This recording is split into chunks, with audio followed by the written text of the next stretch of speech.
Por mais que as pessoas relutem, por mais que o torcedor fique zangado, aborrecido, a conta chega. E é o que está acontecendo com o Corinthians.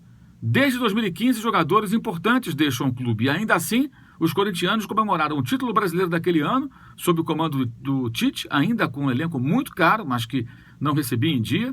E o do ano passado, com um espetacular trabalho de Fábio Carille, ainda com um elenco razoável para bom, e que se superou na primeira metade do campeonato, indo além do que os seus rivais, com muito mais recursos financeiros, elencos mais fartos e mais técnicos, conseguiram fazer.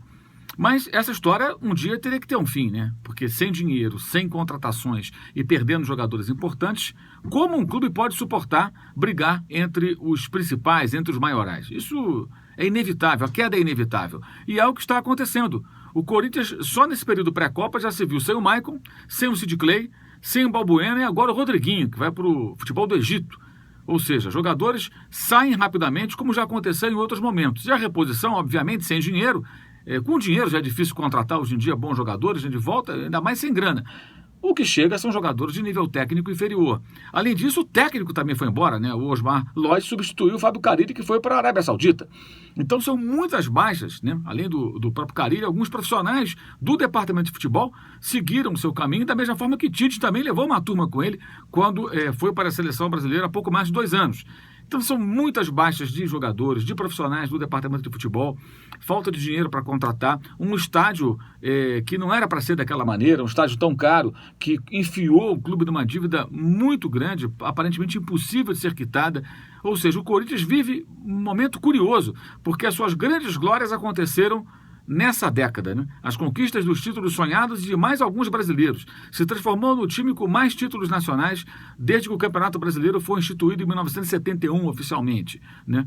E ainda assim, sofrendo o seu torcedor, não com o conjunto da obra, mas com esse momento. E a derrota para o São Paulo, da maneira como aconteceu, com o São Paulo finalizando muito mais, dominando o jogo, é um reflexo natural disso tudo. O São Paulo, não que nada de dinheiro, mas ainda consegue investir, vende muitos jogadores, mas consegue reposicionar o elenco, colocando parte desse dinheiro que arrecada nas vendas em contratações.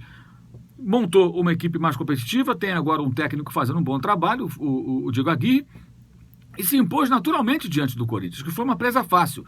E ao contrário do que ocorrera no confronto de corintianos e botafoguenses. Dias antes, quando o Botafogo dominou boa parte do jogo, criou muitas situações e o Cássio fechou o gol, dessa vez até o goleirão do time corintiano falhou, engoliu um frango e o Corinthians chegou a estar perdendo por 3-0, depois descontou, perdeu por 3-1, uma derrota categórica, nem aquela freguesia recente do São Paulo, que tem dificuldades, vinha tendo dificuldades em tempos recentes enormes com o Corinthians, nem isso sobreviveu às enormes baixas que o time corintiano, o elenco corintiano vem sofrendo já de algum tempo.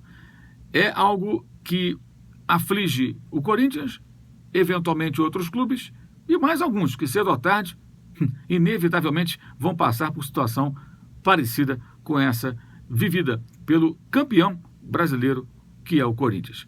Esse será um dos assuntos, certamente, claro, no bate-bola nesse domingo, né, na ESPN Brasil, e principalmente no Linha de Passe, que você vai acompanhar nessa semana em 4 edições. Segunda-feira, às 10 horas da noite, como de hábito. Quarta-feira, logo após os jogos das 21h45, ou seja, pertinho ali da meia-noite, uns 15 minutos antes da meia-noite aproximadamente estaremos no ar. Na quinta, também após os jogos que encerrarão a noite de futebol brasileiro nesse dia da semana. E na sexta, como de hábito, às 9 horas da noite. É isso aí, Linha de Passe, 4 vezes na semana que começa já, ou seja, segunda, quarta, quinta e sexta-feira na ESPN Brasil. Esperamos vocês. Saudações!